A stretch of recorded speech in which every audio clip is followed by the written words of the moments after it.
Bien-aimés dans le Seigneur, nous vous saluons au nom de Christ, notre Seigneur et Sauveur personnel.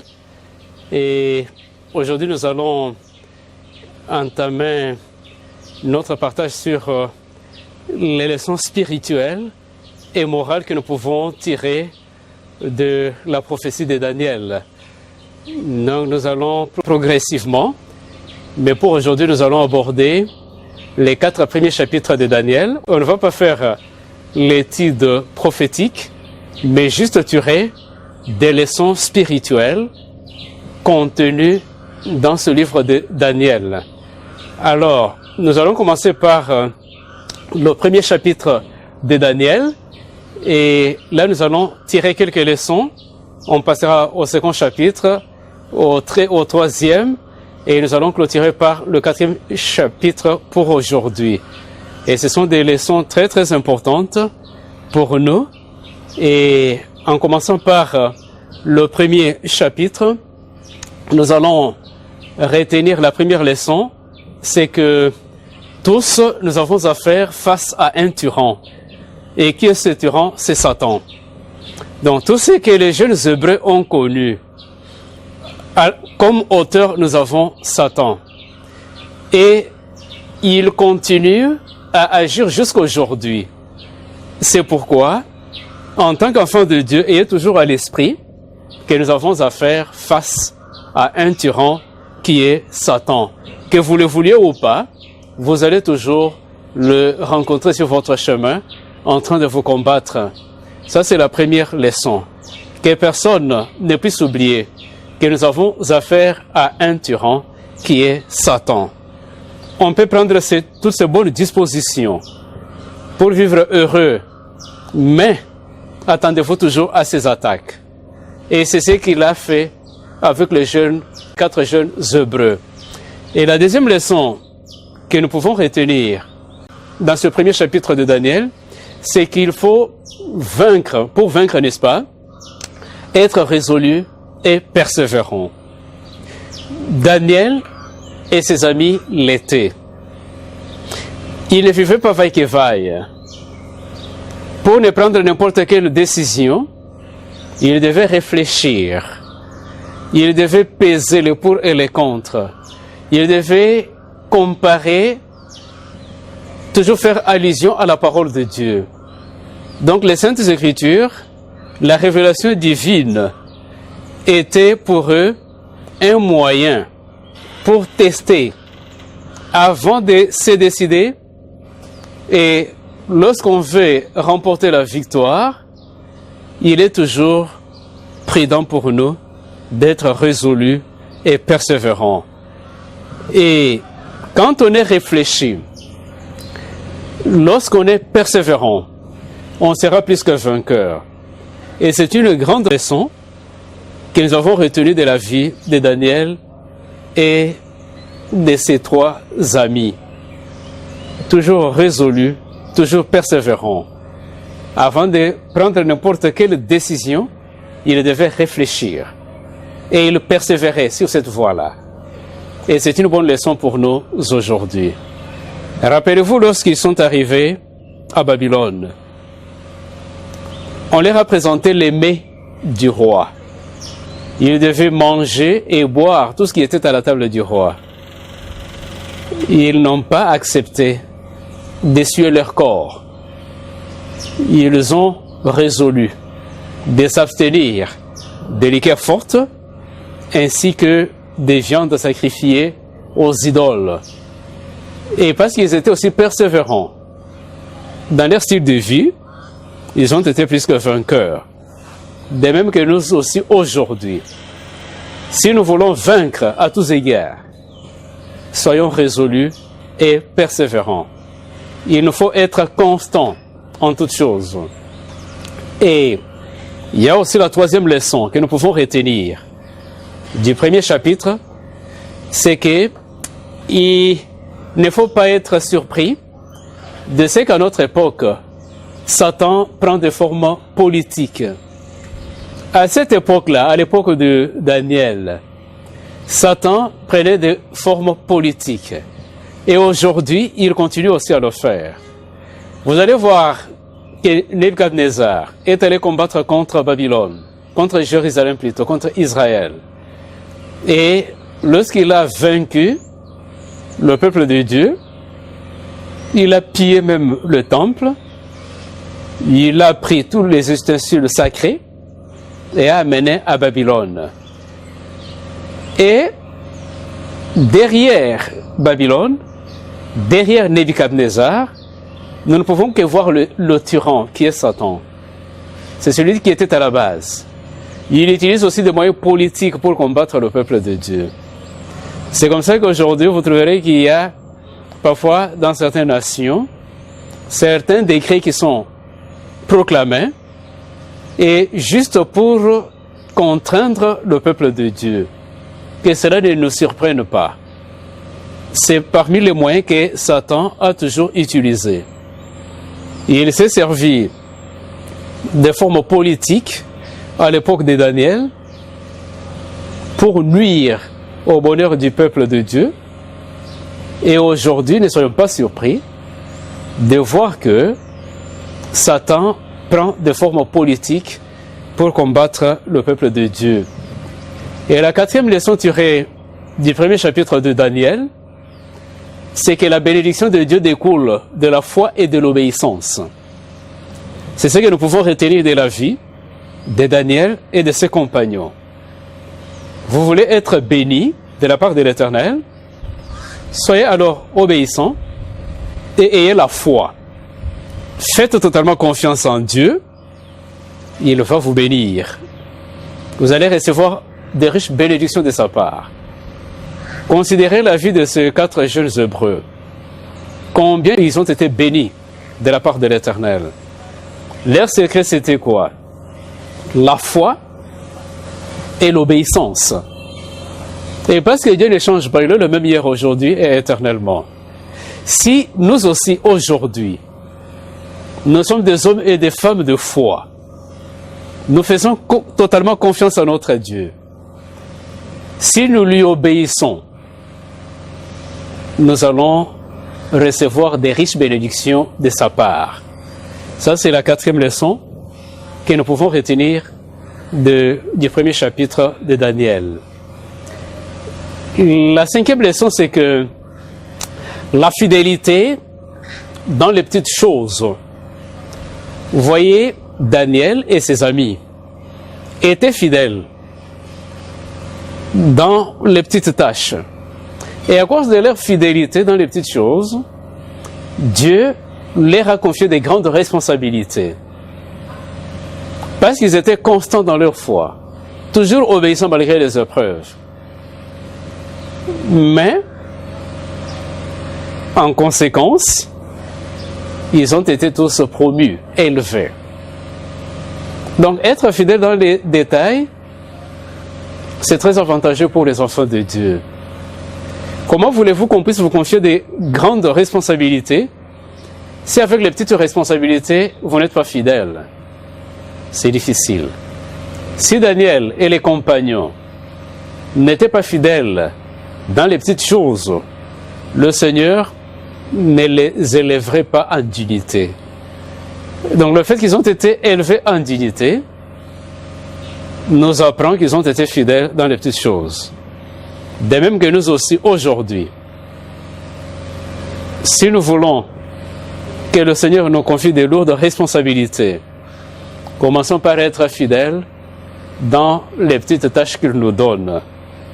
Et ça n'a pas seulement été le cas avec Daniel et ses compagnons, mais on peut aussi tirer l'exemple du roi Joachim, qui avait précédé les Daniel en Babylone, dans cette captivité. Nous allons prendre nos Bibles et puis lire dans le livre de 2e roi. Nous allons lire le chapitre 25e et surtout à partir du verset 27e jusqu'au verset 30e. Et là, nous lisons ce qu'ici, la 37e année de la captivité de Joachim, roi de Juda, Le 27e jour du 12e mois, Évil-Mérodach, roi de Babylone, dans la première année de son règne, releva la tête de Joachim, roi de Juda, et le tira de prison. Il lui parla avec bonté, et il mit son trône au-dessus du trône de roi qui était avec lui à Babylone. Il lui fit changer ses vêtements de prison. Et Joachim mangea toujours à sa table tout le temps de sa vie. Le roi pourvit constamment à son entretien journalier tout le temps de sa vie. Là, c'est l'exemple du roi Joachim. Parce qu'il était fidèle, docile, dans la prison à Babylone, il a plu au roi Évil-Mérodach de le faire sortir de la prison et il lui a fait un privilège de manger à sa table tout le temps qu'il a séjourné là-bas à Babylone. Donc, retenons encore que lorsqu'on est fidèle dans les petites choses, que l'ennemi le veuille ou pas, Dieu finit toujours par nous confier des grandes responsabilités. Et la 6e leçon tirée de ce chapitre 1er de Daniel, c'est que l'attitude de Daniel et ses compagnons est un exemple et un appel pour les jeunes aujourd'hui. Considérez un peu la vie de Daniel. Son attitude est celle de ses compagnons. Loin de leurs parents, dans un pays étranger, ils sont restés constants, toujours fidèles. Ils n'avaient rien à faire pour plaire à leurs parents parce que leurs parents n'étaient pas là. Mais ils demeuraient toujours dans la crainte de Dieu. Donc c'est pourquoi nous demandons à la jeunesse d'aujourd'hui de suivre cet exemple de Daniel et de ses compagnons. Donc qu'on soit constant dans la foi. Quand vous avez accepté Christ comme votre Seigneur et Sauveur personnel, faites tout de plaire à Christ. Pas aux parents, pas aux dirigeants d'église, mais à Christ et à Christ seul. Et le Seigneur se souviendra de vous et il vous bénira richement.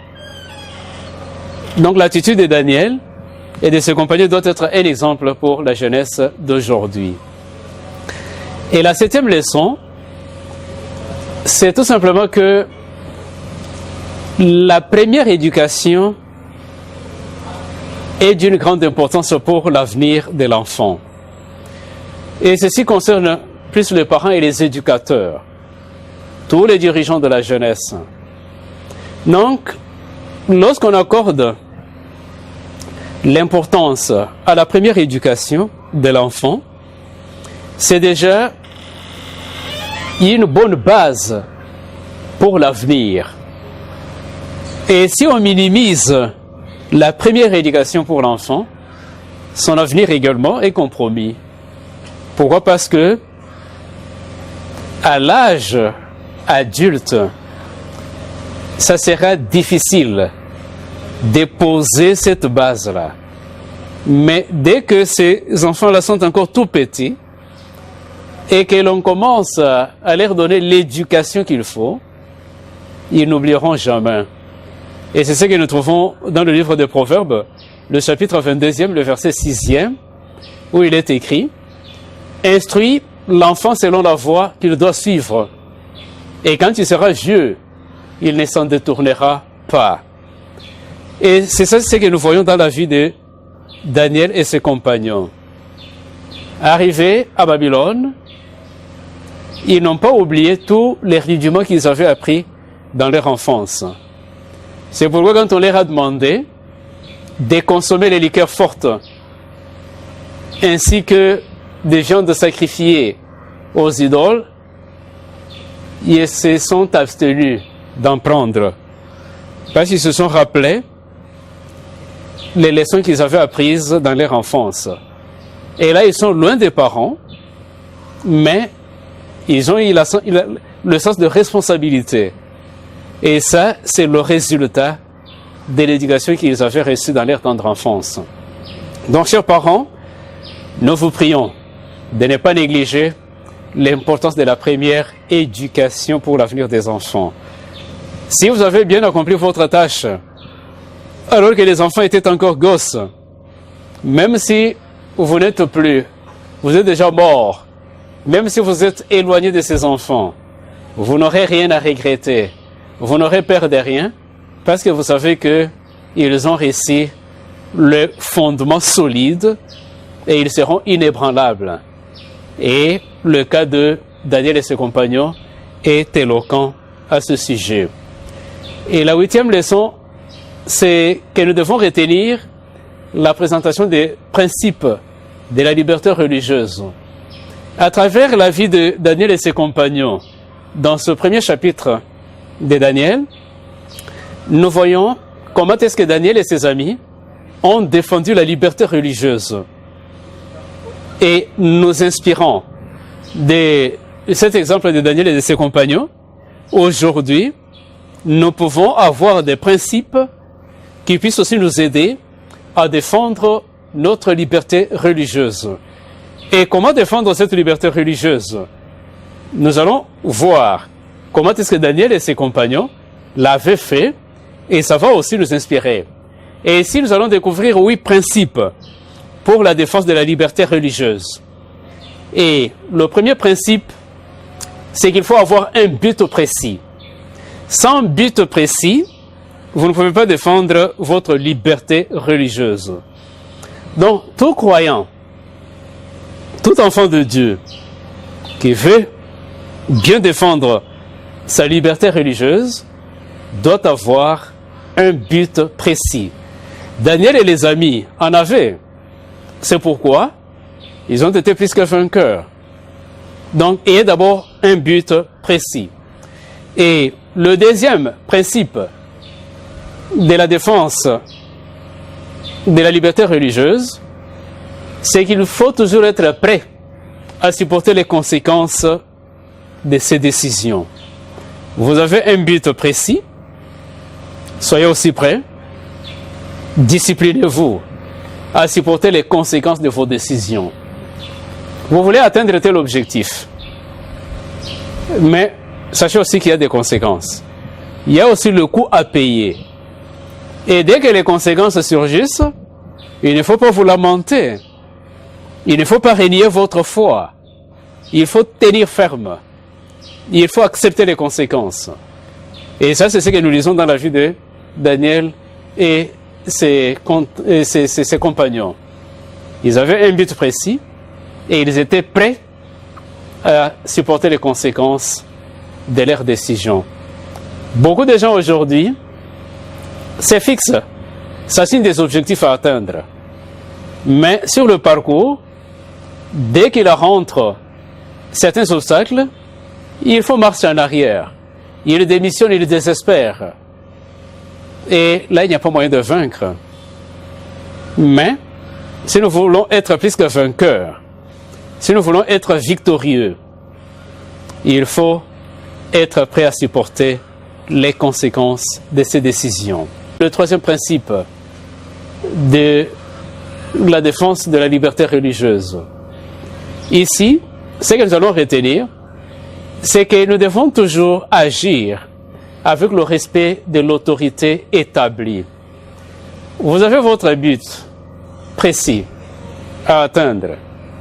Vous êtes prêt à supporter les conséquences. Agissez aussi avec le respect de l'autorité établie. Il faut quand même une certaine courtoisie, de la politesse. Ce n'est pas parce que vous êtes dans le vrai, vous défendez la vérité, vous défendez vos croyances, vous avez besoin de votre liberté religieuse, que vous allez agir sans courtoisie ou bien avec impolitesse vis-à-vis de l'autorité établie. Non, ayez du respect envers l'autorité qui est établie, quand bien même vous êtes en train de défendre votre liberté religieuse. Et ça, c'est ce qui y est encore manifeste dans la vie de Daniel et ses amis. Ils avaient du respect pour l'autorité établie. Et là, c'est le troisième principe. Et le la place de l'autorité établie. Nous devons du respect à l'autorité établie, mais mettons-nous aussi à sa place. Vous voyez par exemple Daniel et ses amis, qu'est-ce qu'ils ont fait par rapport à ces principes? Quand on leur a proposé le repas du roi ainsi que celui cœur qu'ils prenaient, ils ont refusé, mais avec courtoisie. Et ils ont essayé de se mettre à la place de l'autorité. Ils n'ont pas dit à ce serviteur du roi que non, nous sommes tempérants. On ne veut pas consommer les liqueurs fortes là. On ne consommerait jamais la nourriture du roi. Non. Poliment, ils ont essayé de se mettre à la place de l'autorité. Ils se disent, c'est le roi qui lui a confié cette responsabilité de nous nourrir et de nous abreuver pour que nous puissions être en bonne santé, avoir la bonne mine. Et si maintenant nous nous refusons de manger et de boire ce qui est à la table du roi, donc il aura des comptes à rendre au roi. Alors comment ils se sont mis à la place de l'autorité établie? Ils ont fait la proposition aux serviteurs du roi.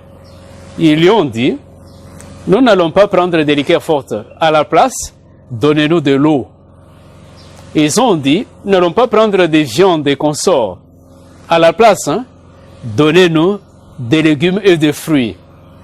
Là, ils se sont mis à la place de l'autorité. Et quand le serviteur voulait tergiverser, ils lui ont dit, non, que ce soit un test. Donnez-nous, servez-nous seulement de l'eau, avec des légumes et des fruits, mais que les autres jeunes Babyloniens continuent à prendre le mets du roi et toutes les liqueurs fortes. Mais au bout d'une certaine période, tu vas nous évaluer. Tu vas voir la différence entre nous, qui ne consommons que de l'eau, des légumes et des fruits, avec les autres jeunes qui consomment les mets du roi. Et au bout de la période, quand le serviteur a fait l'évaluation de ces deux groupes de jeunes gens, il va trouver que Daniel et ses amis étaient devenus 10 fois plus intelligents et plus beaux que ceux qui consommaient les mets du roi. Vous voyez que Daniel et ses amis se sont mis à la place de l'autorité établie. Ils n'ont pas seulement refusé, mais ils lui ont suggéré quelque chose pour ne pas aussi compromettre sa carrière. De même que nous également aujourd'hui, en défendant notre liberté religieuse, mettons-nous toujours à la place de l'autorité établie pour ne pas créer des problèmes à cette autorité en faisant des suggestions. Et le cinquième principe que nous pouvons retenir pour notre liberté religieuse, c'est qu'il faut toujours proposer une solution qui soit acceptable pour l'autorité. Et c'est ce qu'on venait de démontrer. Toujours proposer une solution. Et une solution qui soit acceptable pour l'autorité. Pourquoi? Parce que l'autorité a aussi des comptes à rendre à sa hiérarchie. Et de cette façon-là, vous verrez que nous allons réussir dans notre défense de la liberté religieuse. Et il y a un sixième principe, c'est qu'il faut laisser l'impression que c'est l'autorité qui décide. Il y a de ces gens-là qui, tellement qu'ils veulent défendre leur liberté religieuse, cherchent même à imposer leur volonté à l'autorité. Et là, même si l'autorité était bien disposée à vous servir, elle ne le fera pas. Pourquoi? Parce que l'impression que vous donnez ne lui plaît pas. Chers frères et sœurs, je vous supplie que lorsque vous voulez défendre votre liberté religieuse, laissez toujours l'impression que c'est l'autorité qui décide. Et là, vous allez réussir. C'est comme ça que Daniel et les amis avaient agi et ils avaient obtenu gain de cause. Et il y a le septième principe dans la défense de la liberté religieuse. c'est qu'il faut toujours agir avec courtoisie, comme je venais de le dire précédemment. La politesse, très importante. Et comme dernier principe, il faut se confier en Dieu pour la délivrance. C'est vrai que nous pouvons suivre toutes ces étapes, mais n'oubliez pas qu'il faut toujours recommander votre sort à Dieu. Pourquoi? Parce que sans Dieu, nous ne pouvons absolument rien faire. Même si on peut suivre tous ces principes. On suit les principes parce que c'est ce que nous avons appris comme leçon. Chez Daniel et les amis, ils ont procédé de cette façon-là, mais n'oubliez pas de recommander votre sort à l'Éternel. Il faut toujours vous confier en Dieu pour la délivrance. Et c'est là le dernier principe pour la défense de la liberté religieuse. Et cela étant, nous pouvons maintenant passer au deuxième chapitre de Daniel pour en tirer aussi quelques leçons spirituelles et morales. Et la première leçon que nous pouvons retenir du deuxième chapitre de Daniel, c'est que Dieu se sert des choses faibles pour confondre les fortes. C'est comme ça que vous allez remarquer à travers ce chapitre qu'un déporté va voir le puissant monarque se prosterner devant lui. Daniel, un prisonnier, un esclave, dans un pays étranger, il voit l'empereur se prosterner devant lui. C'est du jamais vu, mais c'est possible avec le peuple de Dieu. Voyez-vous ça? Comment est-ce que Dieu peut confondre les choses fortes? Alors que Daniel, dans son état de prisonnier, lorsque le roi a eu le rêve qu'il a oublié, il ne pouvait plus s'en rappeler. Ces magiciens, tous les sages de Babylone, incapables de lui rappeler le songe. Daniel, à travers la vue de prière, va recevoir tout le rêve du roi. Et quand il va rappeler ce songe au roi, le roi tellement touché, il va se prosterner devant Daniel. Quelle confusion! Mon frère et ma sœur, ne vous en faites pas. Ne vous sous-estimez pas. Ne tenez pas compte de votre état. Dieu peut se servir de vous malgré vos faiblesses, malgré le rang social que vous occupez. Il peut se servir de vous pour confondre les grands de ce monde. L'exemple de Daniel est éloquent à ce sujet. La deuxième leçon que nous pouvons retenir de Daniel 2, c'est qu'il n'y a aucune situation où Dieu ne peut intervenir. Aucune situation, s'il vous plaît. Dans toutes les situations, Dieu a toujours une solution pour nous. Dieu peut toujours intervenir. Je dis bien qu'il n'y a aucune situation où Dieu ne peut intervenir. Et toujours cela à l'esprit. C'est arrivé avec Daniel et ses compagnons. Le roi Nebuchadnezzar a eu un rêve, il l'a oublié.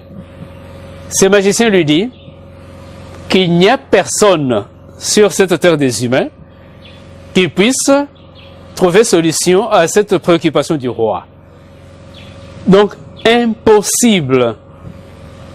Mais avec le Dieu de Daniel, on trouve que ce qui était impossible à d'autres divinités païennes de Babylone, ce qui était impossible à tous les sages de Babylone, nous voyons que c'était possible avec le Dieu d'Israël, le créateur de l'univers et le rédempteur de l'humanité. Donc, une grande leçon que nous devons retenir de ce deuxième chapitre. Aucune situation où Dieu ne peut intervenir. Et cela, nous pouvons aussi avoir un autre appui dans le livre de Luc, le chapitre 1er, le verset 37e, là où il est écrit que rien ne lui est impossible. Rien n'est impossible à Dieu. Et vous vous souviendrez qu'avec Marie, lorsque l'ange lui annonce qu'elle pourra concevoir sans avoir cohabité avec son mari, pour elle, elle trouvait que c'était impossible.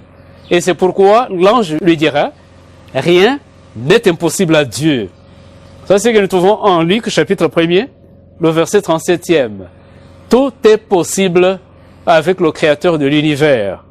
C'est pourquoi, chers téléspectateurs, peu importe la situation par laquelle tu es en train de passer, ton Créateur et ton Rédempteur te rassure en disant qu'il n'y a aucune situation où il ne peut intervenir.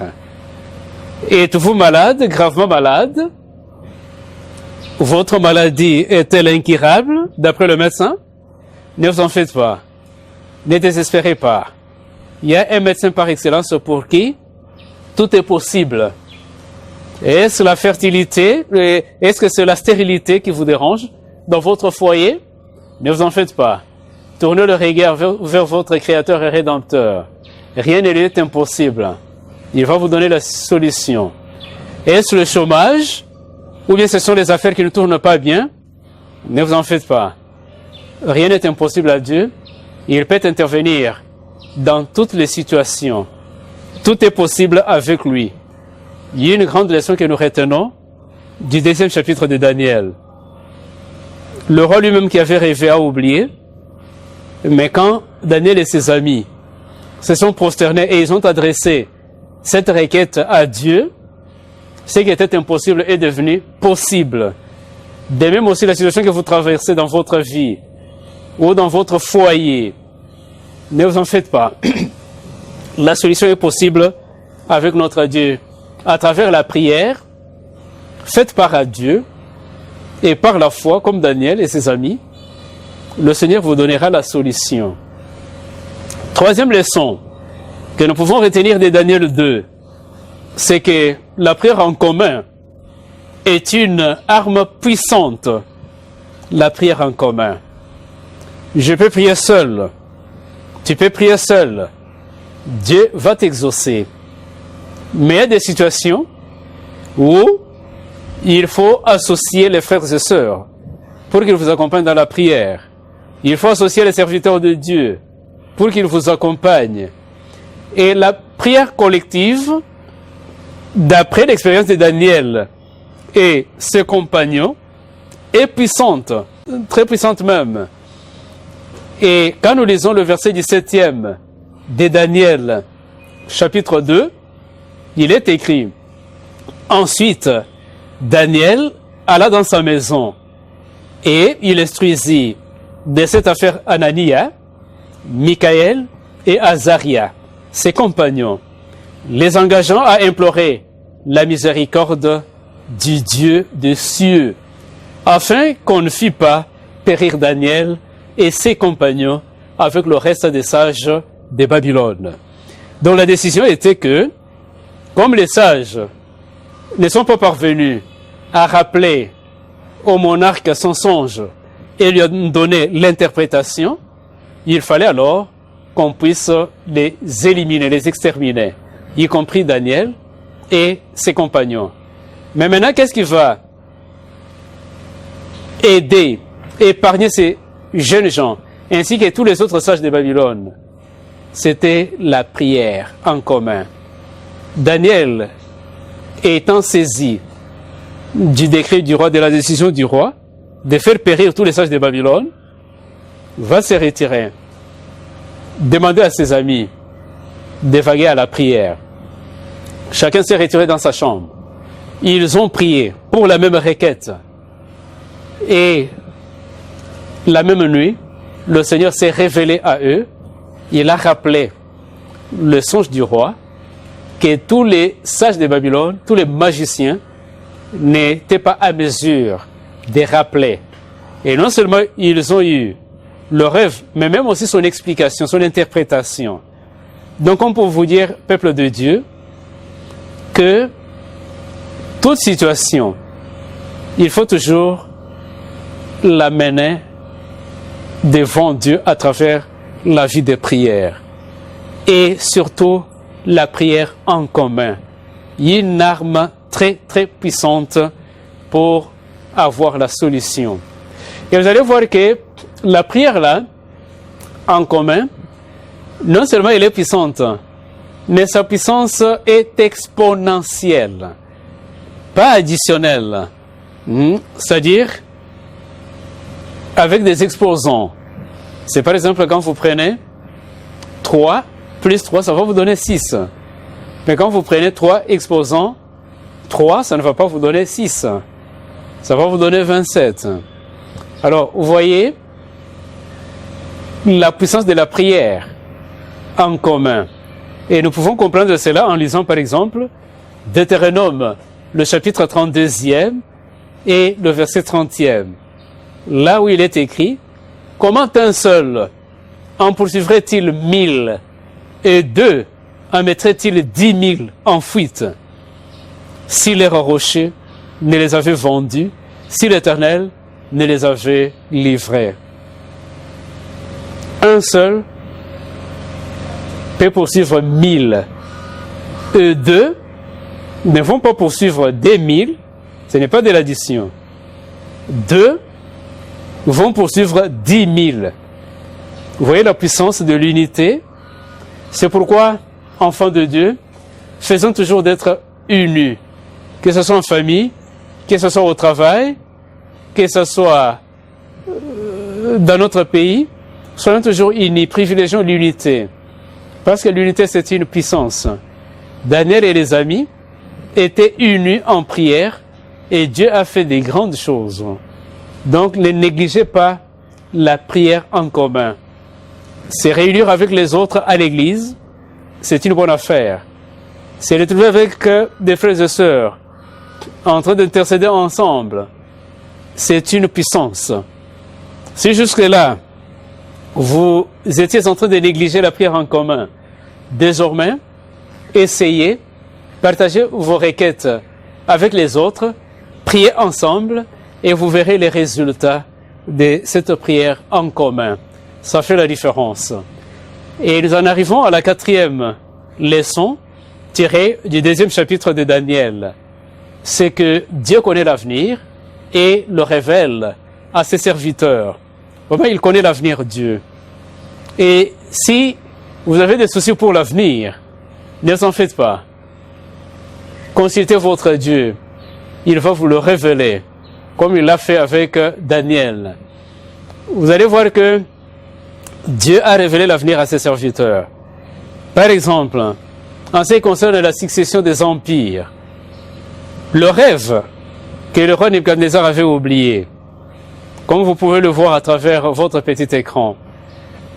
Donc, le roi a vu une statue immense qui l'a effrayé.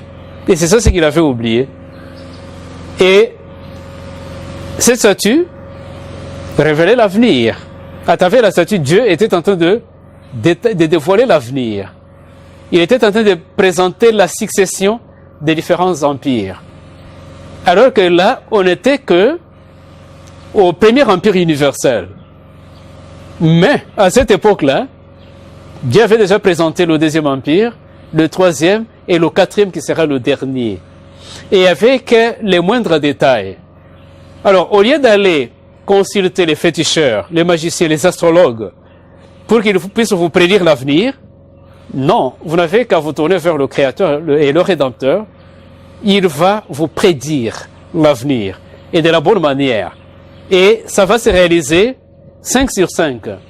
Ce n'est pas comme les astrologues et les féticheurs. Ils vont vous prédire l'avenir, ça peut ne pas arriver, ou à peu près. Mais avec Dieu, toutes les prédictions qu'il a données se sont réalisées à la lettre. Donc, Dieu révèle l'avenir à ses serviteurs. Il y a une grande leçon que nous devons retenir sur le 2e chapitre de Daniel. Et la 5e leçon, c'est que Dieu ne fait exception des personnes et désire que les grands de ce monde soient aussi sauvés. Il ne fait exception des personnes. C'est pourquoi lorsqu'il faut témoigner, lorsqu'il faut partager notre foi avec les autres, ne faisons exception des personnes. Partageons avec tout le monde. C'est pourquoi Dieu va amener les jeunes Hébreux à Babylone. C'était pour que les Babyloniens puissent être aussi sauvés. Et pas seulement le petit peuple, même les dignitaires. C'est pourquoi vous allez voir que les jeunes Hébreux étaient même au palais royal. Il était à la cour. C'est là où il restait. Pourquoi est-ce que Dieu a permis qu'il soit là? C'est pour que les monarques et son entourage puissent être aussi sauvés. Ils ont aussi droit au salut. C'est pourquoi, peuple de Dieu, partagez la vérité avec tout le monde, sans exception, parce que tout le monde soit sauvé. Donc soyons inclusifs, jamais exclusifs avec l'évangile éternel. Nous devons le présenter à tout le monde sans distinction ou sans discrimination. Et là, c'était des leçons qu'il nous fallait retenir sur le deuxième chapitre de Daniel. Et maintenant, nous allons passer au troisième chapitre pour en retenir aussi quelques leçons. La première leçon que nous allons retenir du troisième chapitre de Daniel, c'est qu'il faut obéir à Dieu plutôt qu'aux hommes. Ça, c'est ce que nous pouvons trouver à travers toute la Bible. On nous présente cela, l'obéissance à Dieu. Avant d'obéir aux hommes, il faut que nous puissions d'abord obéir à Dieu. Et en agissant comme cela, vous verrez que nous serons victorieux à tous égards. Et nous serons richement bénis par notre Dieu et notre Créateur. Daniel et ses amis étaient obéissants envers Dieu. Et particulièrement au troisième chapitre, vous allez voir que les trois amis de Daniel, parce que ce sont eux qui sont concernés dans ce chapitre. Vous voyez qu'au deuxième chapitre, c'était la statue que Nebuchadnezzar avait eu en songe et qu'il avait oubliée. Mais la statue, là, n'avait que la tête qui était d'or, mais les restes des parties de la statue avaient d'autres métaux.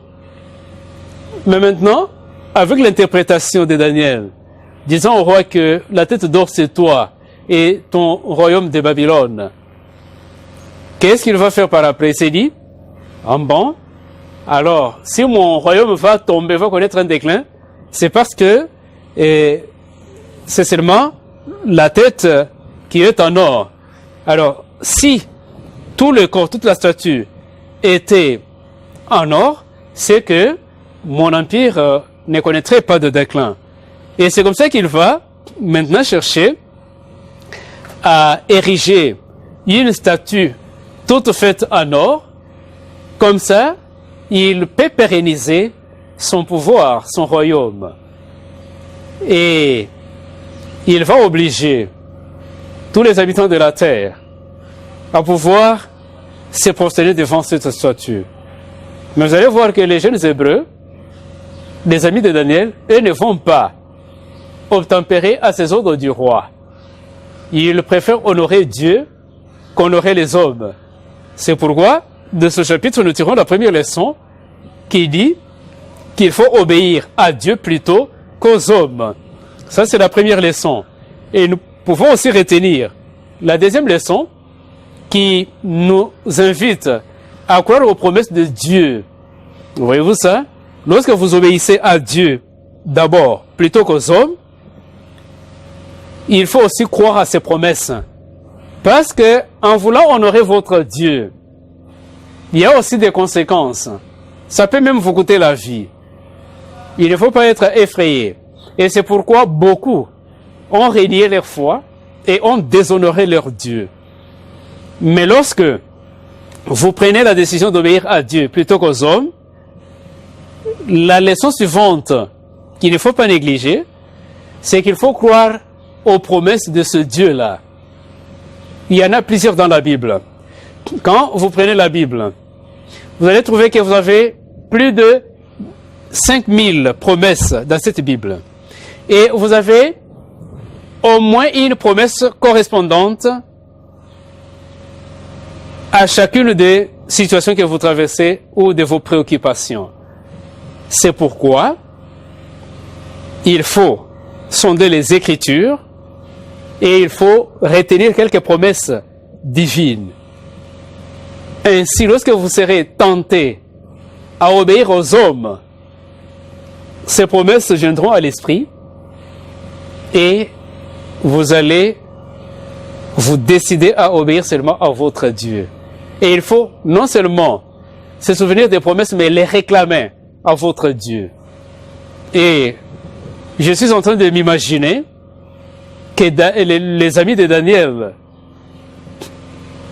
qui étaient exposés et qui étaient même jetés dans la fournaise ardente, s'ils ont accepté de se laisser jeter, c'est parce qu'ils comptaient sur les promesses de Dieu. Entre autres, cette promesse qui se trouve dans le livre d'Ésaïe. Ésaïe, le chapitre 43e, le verset 1 à 3. Et là, qu'est-ce que nous lisons? Il est écrit, « Ne crains rien, car je te rachète. Je t'appelle par ton nom. Tu es à moi. Si tu traverses les eaux, je serai avec toi. Et le fleuve, ils ne te submergeront point. Si tu marches dans le feu, tu ne te brûleras pas. Et la flamme ne t'embrasera pas. Car je suis l'Éternel, ton Dieu, le Saint d'Israël, ton Sauveur. » Ça, c'est l'une des promesses que nous pouvons trouver dans la Bible. Précisément, en Ésaïe 43, verset 1er jusqu'au verset 3e. Alors que les 3 amis de Daniel devaient être jetés dans la fournaise, quand le roi leur a demandé de se tenir prêts, de sorte que, lorsqu'ils vont entendre les sons de tout instrument de musique, qu'ils puissent se prosterner, sinon ils seront jetés à l'instant même dans la fournaise. Ils vont accepter, ils vont dire au roi, « Ô roi, sache que n'allons pas nous prosterner et adorer la statue d'or que tu as érigée. » C'est parce qu'ils comptaient sur les promesses divines. Ils connaissaient cette promesse contenue dans le livre d'Ésaïe, que Dieu a promis que même si nous traversons les eaux, il sera avec nous. Même si nous traversons le feu ne nous embrasera pas. Ils avaient ces promesses-là, c'est venu à l'esprit au moment opportun. Donc il y a de quoi retenir quelques promesses divines, parce que dans des moments difficiles, ces promesses-là pourront nous réconforter. Et ils ont accepté d'entrer dans la fournaise avec ces promesses-là, et ces promesses ont produit des effets. 3e leçon à retenir de Daniel 3, c'est qu'il faut accepter l'épreuve que Dieu permet. Comment voulez-vous? Les amis de Daniel ont défié le roi. Ils ont dit, nous n'allons pas nous prosterner devant la statue d'or que tu as érigée. Notre Dieu que nous servons nous en délivrera. Et quand bien même, et si il arrivait qu'il ne nous délivre pas de ta fournaise, nous ne nous prosternerons pas. Vous voyez-vous ça? Ils ont accepté l'épreuve que Dieu permet. Ils pouvaient se dire, mais comment t'expliquer que nous défendons la vérité? Pourquoi est-ce que Dieu ne peut pas intervenir? Non. Ils ont accepté même quand ils ont été liés. Quand on les a soulevés, ils n'ont pas renié leur foi. Ils ont tenu ferme. Et ils ont accepté d'être jetés dans la fournaise. Ils sont entrés dans la fournaise. Ils ont accepté l'épreuve que Dieu a permis. Peut-être que présentement, là, vous êtes en train de passer par une épreuve terrible. Ne vous posez pas beaucoup de questions. Ne murmurez pas. Acceptez seulement parce que Dieu permet. Vous pouvez examiner votre vie. Vous trouvez que vous n'y êtes pour rien. Vous êtes innocent dans ce que vous êtes en train de connaître comme situation. Acceptez parce que Dieu permet. Quel est le péché que les 3 jeunes Hébreux avaient commis pour être jetés dans la fournaise? Parce qu'ils ont voulu seulement honorer Dieu, de même que vous aussi. À cause de votre intégrité, vous êtes en train de payer le pot cassé. Non pas parce que vous avez péché, mais tout simplement parce que vous avez tenu à honorer votre Dieu. Mais ne questionnez pas votre Dieu pour dire, mais est-ce que Dieu voit, il ne voit pas? Est-ce qu'il entend mes prières ou non? Ne vous posez pas ces questions-là. Et comme il est intervenu dans la situation de ces 3 jeunes Hébreux, il le fera aussi. Il va le faire aussi pour vous. Il pourra faire un miracle pour vous. Donc, acceptons l'épreuve que Dieu permet. Les amis de Daniel l'avaient fait, nous aussi faisons-le. Et la 4e leçon à retenir du 3e chapitre de Daniel, c'est que Dieu a toujours des témoins qui ne plient pas le genou devant Baal. Dieu en a toujours. Vous pouvez voir que tout est en train de chavirer. Ce sont les impressions que vous avez. Mais Dieu a toujours eu un reste. Même si tout est corrompu, apostasié, mais rassurez-vous que Dieu a toujours des témoins qui ne plient jamais le genou devant Baal. C'est pourquoi, ces jours-là, on peut se représenter tous les habitants qui étaient présentement à Babylone, à genoux, en train d'adorer la statue. Mais les amis de Daniel étaient restés debout, comme témoins. Ils n'ont pas plié les genoux devant Baal. Aujourd'hui encore, Dieu a besoin de témoins fidèles qui ne plient pas les genoux devant Baal. Tout le monde, la majorité, peut fléchir, mais vous faites la distinction, faites la différence. Dieu a toujours un reste. Même au sein de l'Église, vous pouvez rencontrer la compromission. Ne vous découragez pas pour dire que l'Église est foutue, ça n'est fini, il n'y a plus rien de bon. Il y a toujours un petit reste de Dieu. De tout le temps, il y en a toujours. Et Dieu rémunère toujours ceux qui sont fidèles. Et la 5e leçon à retenir de Daniel 3, c'est que les puissances politiques ordonnent l'obéissance aux hommes, alors que Dieu, lui, la propose. Dieu propose l'obéissance. Et la 6e leçon, et la dernière sur le 3e chapitre de Daniel, c'est que les puissances politiques écrasent les personnalités humaines, alors que Dieu les développe. Ça, ce sont les leçons que nous devons retenir. Donc, pour vous qui travaillez dans la politique, vous qui craignez Dieu, n'écrasez pas les personnalités humaines. Il faut les développer comme le fait votre Créateur et Rédempteur. Et enfin, nous arrivons au 4e chapitre. Et quelles sont les leçons que nous pouvons tirer de ce chapitre? Et d'abord, le 4e chapitre, pour vous rafraîchir la mémoire, nous présente notre songe du roi Nebuchadnezzar. Et le songe en question nous présente un arbre qui est grand, un arbre fort, selon la description de Daniel, un arbre qui est élevé, qui domine toute la terre, avec des fruits en abondance. Un arbre qui nourrit et protège toute la créature. Mais l'ordre a été donné dans ce chapitre au sujet de cet arbre. C'est qu'il fallait abattre l'arbre, il fallait en couper les branches, il fallait secouer les feuillages, disperser tous les fruits, laisser le tronc avec ses racines, il fallait lier les troncs et il fallait une vie animale, c'est-à-dire l'herbe de la terre, et donner au roi un cœur de bête. Ça, c'est l'ordre qui a été donné à travers ce songe. Mais quelles sont les leçons spirituelles et morales que nous pouvons retenir de ce 4e chapitre de Daniel? La première leçon, c'est la fidélité de Daniel. Daniel était toujours fidèle.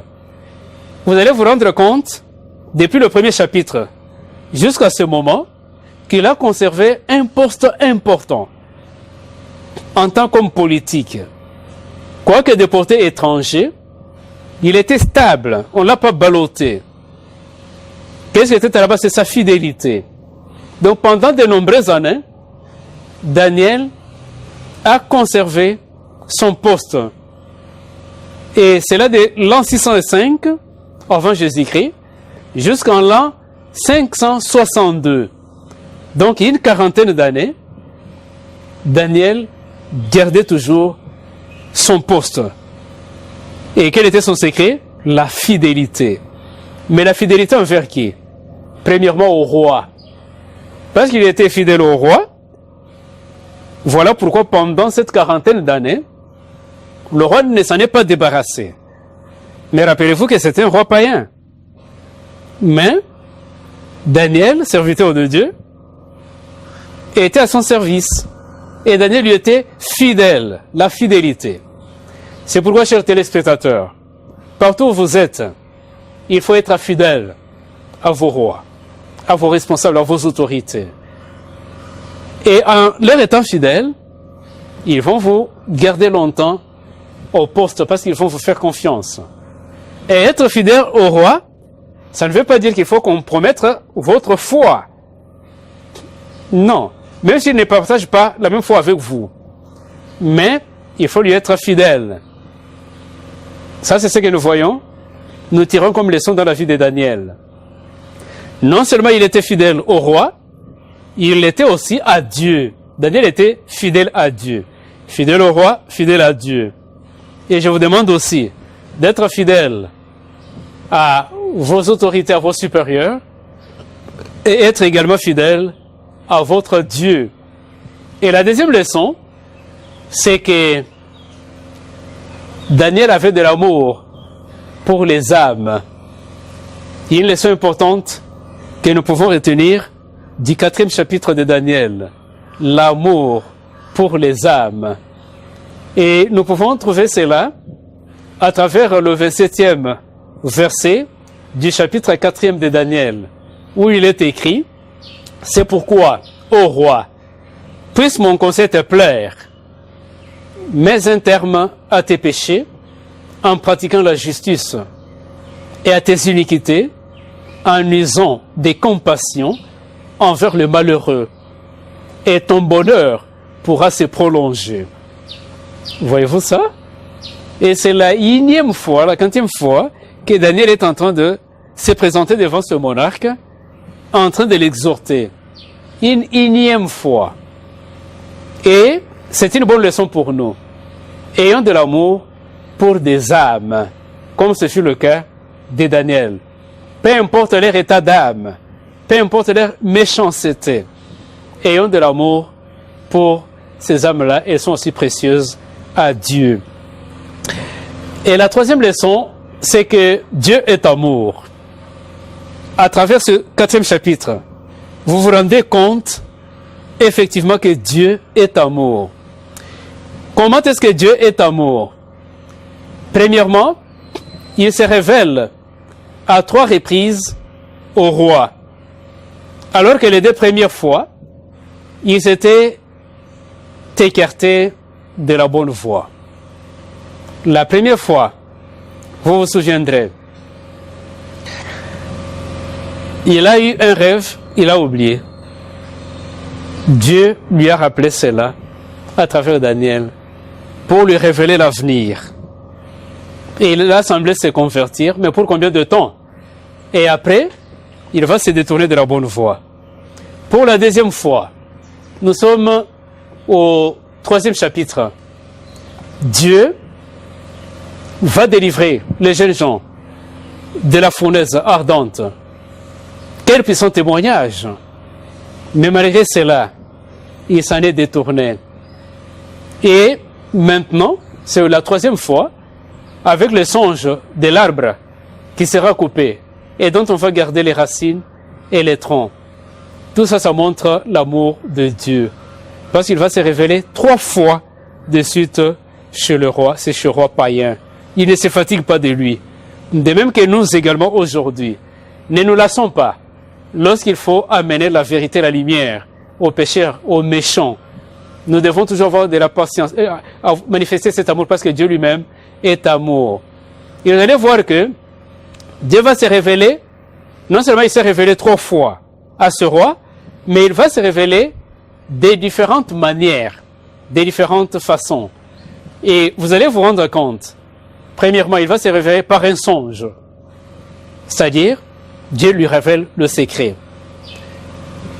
Deuxièmement, c'est par un témoignage. Dieu délivre ses serviteurs de la fournaise ardente.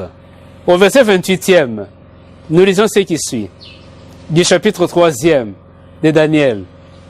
Nebuchadnezzar prit la parole et dit, « Béni soit le Dieu de Shadrach, de Meshach et d'Abednego, lequel a envoyé son ange et délivré ses serviteurs qui ont eu confiance en lui et qui ont violé l'ordre du roi et livré leur corps plutôt que de servir et d'adorer aucun autre Dieu que leur Dieu. » Ça, c'est le témoignage de ce roi, Nebuchadnezzar. Alors que Dieu s'est révélé à lui à travers un témoignage. Il les a jetés dans la fournaise, et quand tu viens vérifier pour voir comment est-ce qu'ils sont calcinés, il trouve qu'ils sont là, vivants, ils ne sont pas brûlés, ils ne sont plus ligotés, et au lieu de le revoir à 4e, qui est-il? C'est Jésus. Ne vous en faites pas, bien-aimés dans le Seigneur. Si vous êtes en train d'être persécuté, rappelez-vous que vous n'êtes pas seul. Christ est là avec vous, invisible. Si on peut vous ouvrir les yeux, vous pouvez le voir toujours plus près de vous là, pour vous encourager. Donc il ne faut jamais fléchir les genoux devant Baal. Mais malheureusement, dans son grand amour, bien que Dieu s'est révélé à Nebuchadnezzar, ce dernier n'en a pas tenu compte. Et il y a une 3e façon dont Dieu s'est révélé à lui. C'est par un songe et par un châtiment. Dieu domine toute créature. Et nous pouvons lire cela à partir du verset 34e jusqu'au verset 37e, où il est écrit, « Après le temps marqué, moi, Nebuchadnezzar, j'ai levé les yeux vers le ciel, et la raison me revint. J'ai béni le Très-Haut, je louai et glorifié celui qui vit éternellement. C'est lui dont la domination est une domination éternelle, et dont le règne subsiste de génération en génération.